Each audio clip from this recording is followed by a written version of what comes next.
жұмыста, оқуда, оны айтқанда өмірде документтермен істеу үшін қатты керек болатын программалардың бірі Word программасы, Microsoft Word. Сонымен істеуді үйренеміз, навигация интерфейсімен танысып шығамыз. Word файлды жазу үшін баста біздер мышканың оң жағын басамыз. Создать деген болу керек біздерде. Создать дегенде бұл жерде документ Microsoft Word деген сайлаймыз. Бастық. Осы жерде .docx деп тұруға болуы мүмкін, не болмаса болмауы мүмкін сіздерде. Менің компьютерімде docx деп тұрады. Осы docx деген затты өшіріп тастамаң, атын өзгерте жақ болсаңыз. Әстен backspace-пен бастым, жаудым. Осы жерге документтің атын жазамын. Документ 1 деп.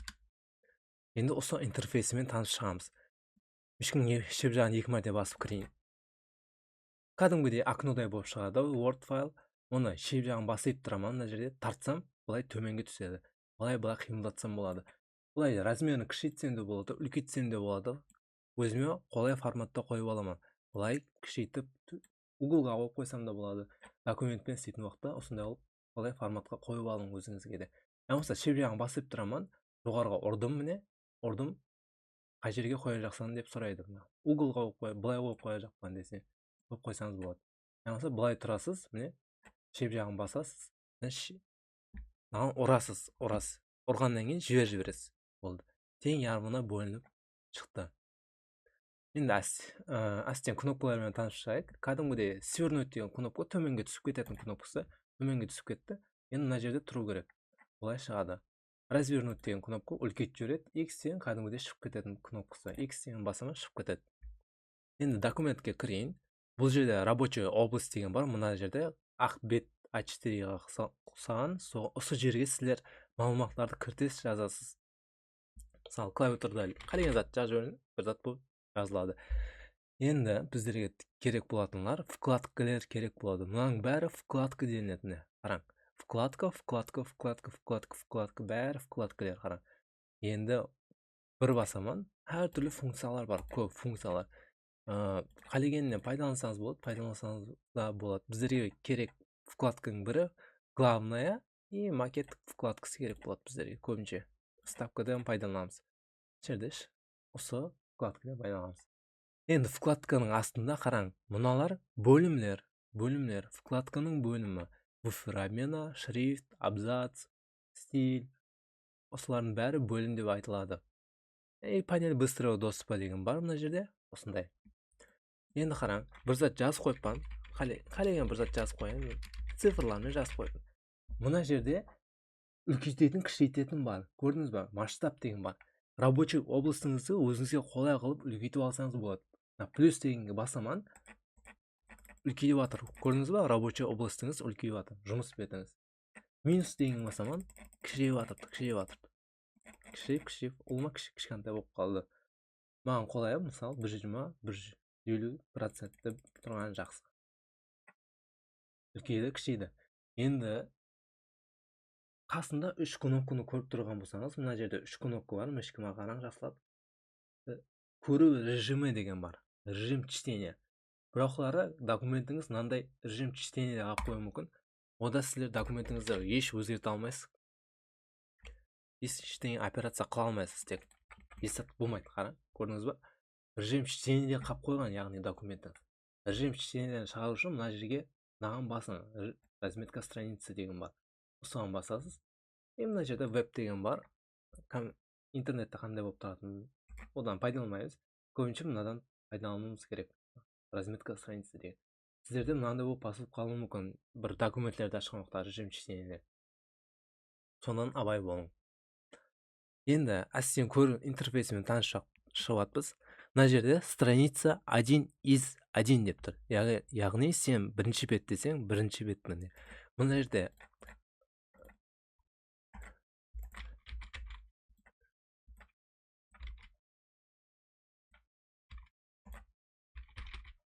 мағлұматпен толтырайын. Қараң, енді мен 5 бет документ жараттым. 5 бет деген қаяқтан білемін? Мына жерге бараман. Мына жерде страница деген бар. Страница 1 из 5 деген.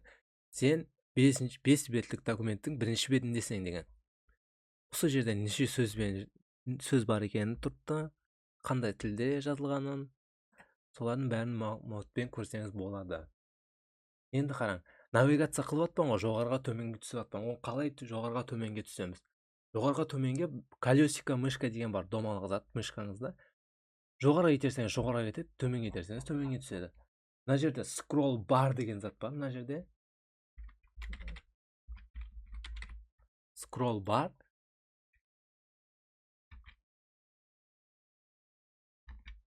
Мына жерде scroll bar шығады. Көрдіңіз ба? Ол соны былай мишканың шеп жағын басып тұрып төменге тартсаңыз, мишканы төменге рабочий столыңыз өзгереді. Былай. Алады. Енді документпен істедім, жаздым, керек заттарымды жазып қойдым. Енді документті қалай сохранить ету керек болса, мына жерде сохранить деген кнопка бар. Ctrl сохранить деген басасыз. Ctrl сохранить, Ctrl S, ямаса Ctrl S деген комбинациясымен. Ctrl плюс S деген. Английский. Осымен комбинациясымен сақлайды. Енді шығып кетемін документімнен. Қайттан кірсем, сол мағлұматтар тұрған болады.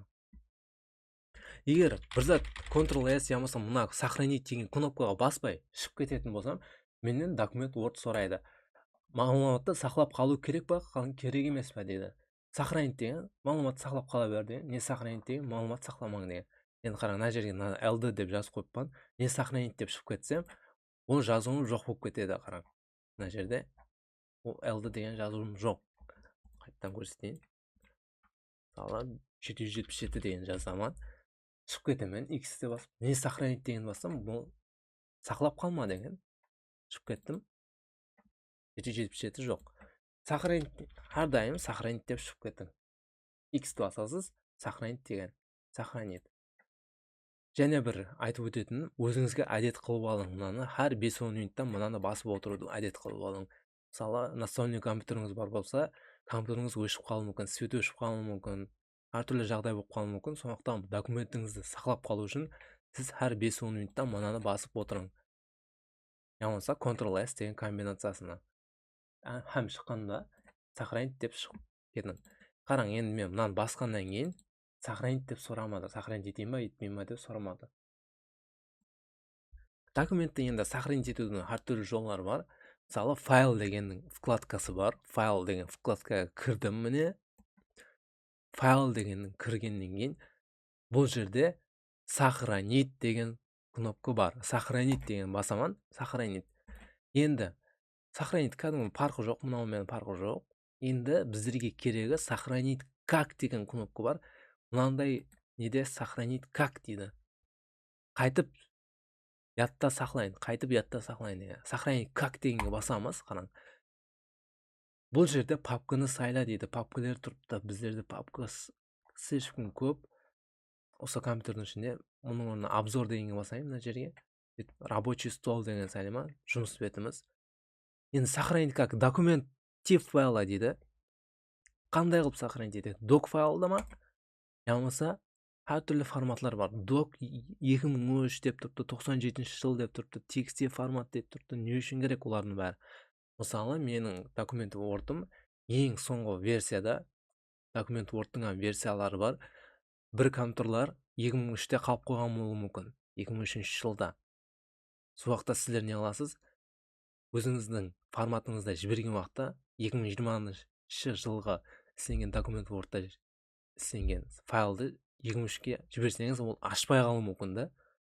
Істемей қалуы мүмкін. Форматта түсінбейді, себебі 2003 жылда, 2020 жылда шыққан затты қалай түсіну мүмкін. Соның үшін сіз 2003 жылдағы форматта сохранить етсеңіз болады документті. Басаман, сөйтіп документ Word 2003 деп сохранить етемін. 2003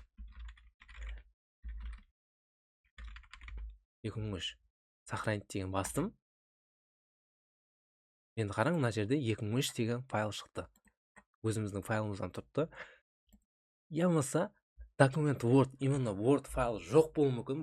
Біреулерді, мысалы, біреулерді растан жоқ болып қалуы мүмкін. Мысалы, телефонда жоқ болып қалуы мүмкін. Сонда сіздер қараң, сохранить как деген бар. Сөйтіп сохранить как дегенде сіздер бұл жерде рабочий стол сайласаңыз болады. PDF форматта сохранить етсеңіз болады. Я болмаса құр текст форматта. PDF форматта сохранить етіп көрейік. Сохранить дедім. Болды, сохранить етілді. Бұл жерде PDF форматта түсті. PDF-ті ашаман. PDF форматта тұрыпты. PDF форматта біздер документтер редакторлеу, өзгерту қиын болады. Өзгерту мүмкін, бірақ сәл қиынлау одан. Тек оқу форматы да бұл. Мағлұмат тек оқи аласыз. Біреуге документ жіберіп жатқан болсаңыз, мысалы PDF форматта жібергеніңіз жақсы, себебі документіңіздің ішін өзгертіп тастауы мүмкін. 2003-те сохранить еттік PDF форматта. Құр текст форматта да сохранить етіп көрейік. Үстіне кіремін.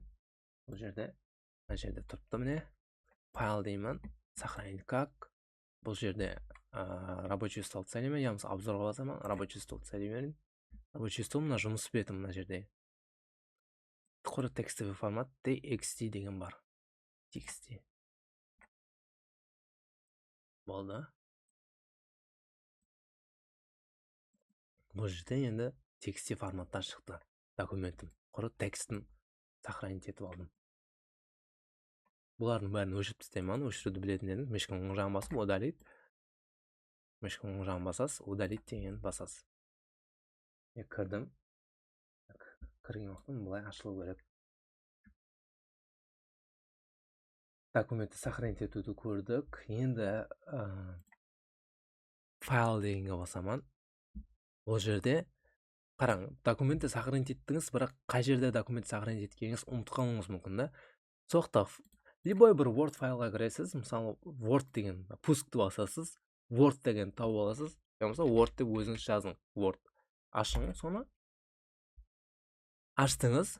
Мына жерде последний деген бар. Ақырғы документлерім, ақырғы істеген документтердің හැммесін көрсем болады. Мысалы другие документы деп ақырғы හැммесін көрсеңіз болады. Мысалы последний деп тұрады.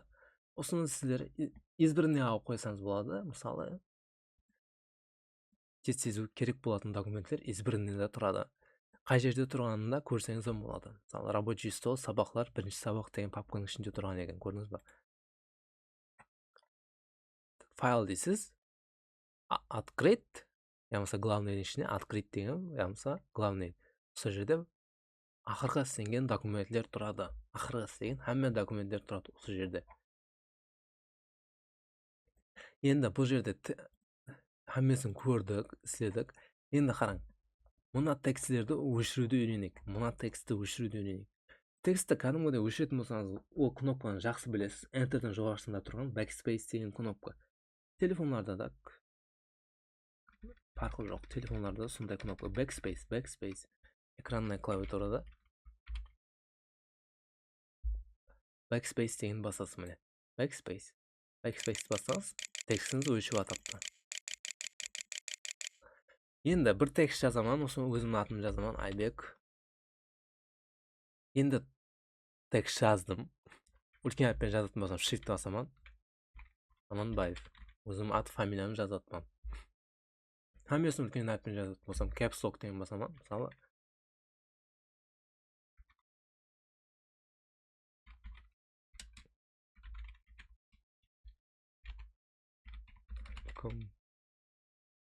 интерком деген жұмыс берім. Так, енді қараң. Өшіретін болсам, қараң, мышкаңыз мынандай болып өзгеріп жатыр, көрдіңіз бе, мышкаңыз? Мен R деген әріпті өшіріп жатпан, мышкам басаман мына жерге. Сәл кетейін. Бастым, көрдіңіз бе? Жаны өшіп тұрды. Сен курсорың енді осы жерден жазылып бастайды дейді. Бір зат жазсам, осы жерге жазылып кетеді, көрдіңіз бе? Ақырына жазатын болсам, мышкам мына жерге қойым керек. Мынаны өшіріп тастайтын болсам, міне. Backspace-ті басып өшіріп тастаймын. Мына навигациямен, мына 3 кнопканы бар, навигация, жоғарғы төмен, шеп оң. Былай қимылдатсам да болады. Farqы жоқ. Енді мына полный целый текстті өшіріп тастайтын болсам, қараң, былай шеп жағын басып тұрамын мышканың, шеп жағын басып тұрың сізді. Шеп жағын басып тұрып, қимылдатын, оң жаққа қимылдата берің. текст сайланып атырды, выделение тексті болып атыр, көрдіңіз ба? Выделение тексті болды. Не? Хаммесін сайладым, болмаса тек керегін сайлап алдым. Оны не қылсам болады?